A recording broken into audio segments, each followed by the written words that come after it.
Imagine working hard, saving money, and building stability, only to be denied credit because of something you cannot change.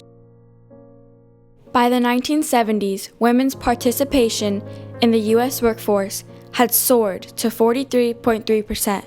Women were doctors, scientists, and even pop stars. Yet they faced significant barriers, particularly in accessing credit. During a period of great turbulence, voices across the nation demanded a revolution in equality, bringing women's financial independence to the forefront. The Equal Credit Opportunity Act was signed on October 28, 1974. This landmark legislation reformed America's financial system by promoting fairness, preventing discrimination, and ensuring transparency. Although the ECOA was met with mixed reactions from banks and women's rights activists, it ultimately revolutionized the American economy by giving women the financial independence they had long been denied.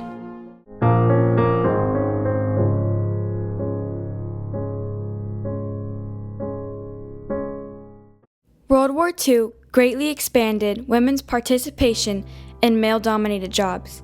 They worked in construction, built munitions, planes, trains, and ships.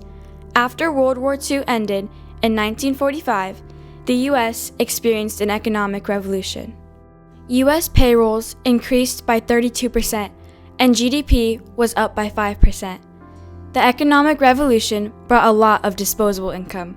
Income was used to buy cars, televisions, and appliances. The consumer economy in the 1960s depended on credit, loans, and mortgages, and unfortunately, women were unable to obtain them independently. Through the economic revolution, women earned money, but not financial rights. The 1960s also brought the second wave of feminism, sparked by Betty Friedan's book, The Feminine Mystique. This wave of feminism helped inspire legislation such as the Equal Pay Act of 1963 and the Fair Housing Act of 1968. Because of these changes in the U.S., women increasingly demanded reform that would give them equal access to credit. I got married in 1975, and I was actually making more money than my husband practicing law. He was the Attorney General of Arkansas. I could not get a credit card in my own name. Women were out on the streets and protesting for reform, backed by the National Organization for Women.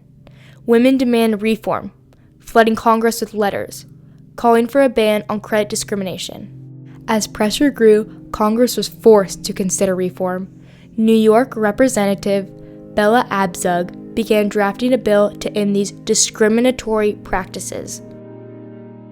Because when I was in the Congress of the United States and I applied for an American Express card, they said I couldn't get one unless my husband signed for it.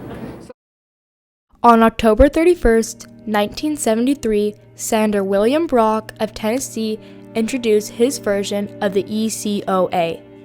He drafted the bill with Dr. Emily Card, who had faced discrimination from banks. Although many lawmakers supported the reform, some, including Leonore Sullivan, thought it didn't go far enough and said, quote, "It's a start, but it's not as far as it should have gone." Despite some opposition, the House passed it as a vote of 355 to 1, and the Senate approved it. After years of discrimination and months of debate in Congress, the bill went to the president, marking a turning point in the fight for women's financial independence. On October 28, 1974, President Gerald Ford signed the Equal Credit Opportunity Act into law. With this new law, creditors could no longer discriminate based on sex or marital status. Now, if a creditor were to deny someone credit, they had to provide a written explanation for their denial. Violations allowed damages of up to $10,000 in individual lawsuits. This act revolutionized access to credit, enabling women to manage their finances independently and obtain credit more easily. They no longer needed a male cosigner for credit cards, loans, or mortgages. Credit cards now listed women by their own names rather than their husbands. All of these changes reformed America's financial system. There were many mixed reactions to this new law. Feminists viewed the ECOA as a major victory, and it motivated them to push harder for new laws. Some women saw as much needed reform.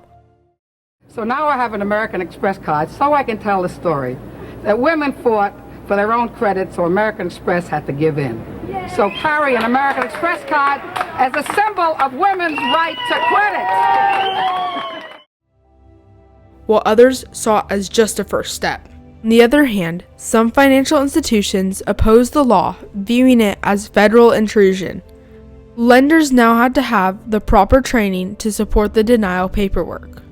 This training cost money, so some lenders did not fully support the law. Rather than ending activism, the law made advocates call for accountability and enforcement. Continued activism and resistance showed the law wasn't perfect. On January 29, 1975, Senator William Brock introduced a bill in Congress to amend the ECOA and ban age-based credit discrimination. Later in June of 1975, other senators added other characteristics to the bill. On March 23, 1976, the ECOA was reformed and Regulation B was added. Regulation B prohibited discrimination against race, color, religion, national origin, age, receipt of public assistance, and exercise of Consumer Credit Protection Act rights. Not only did this revolution bring reaction and reform, but it also had a huge impact on American society. One of the first immediate outcomes of the ECOA was an increase in women's entrepreneurship. In the 1960s, it was estimated that fewer than 7% of businesses were owned by women. By the 1980s, around 25% of businesses were founded by women. Soon after the act, women-owned banks like the First Women's Bank and the Abigail Adams National Bank opened. New businesses also appeared, such as Debbie Field's Chocolate Chippery in 1977. After the ECOA was passed, divorce rates increased significantly, rising from 2.2 in the 1960s to 5.2 in the 1980s. The ECOA didn't just change how bank accounts work. It changed the dynamic of the American family. Credit meant real economic access. These changes showed that access to credit was not just financial reform, but a revolution in women's economic independence. Beyond the instant effects of the ECOA, it also left a lasting impact.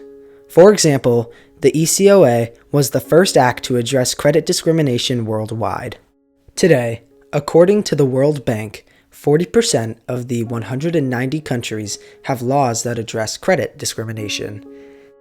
Also, credit cards have become more prominent in American households. In 1970, only 16% of U.S. households had at least one credit card. By 2024, 77% did, illustrating how widespread credit became. Through Regulation B, women of color have been able to start and own more businesses. Women of color now own 6.4 million businesses and make $422 billion in revenue, highlighting how the expansion of credit led to economic opportunity. The ECOA not only changed lending practices, but also permanently expanded women's economic power. Despite being signed over half a century ago, the ECOA still provides a lasting significance today. When the Equal Credit Opportunity Act was signed on October 28, 1974, it allowed women to obtain loans, credit cards, and mortgages independently. It was sparked by social and political change. This new act revolutionized America's financial system by redefining financial power. This act increased women's participation in the economy. It also reinforced women's rights and contributed to economic growth. The ECOA is a lasting reminder that opportunity should never be denied based on gender, race, or background.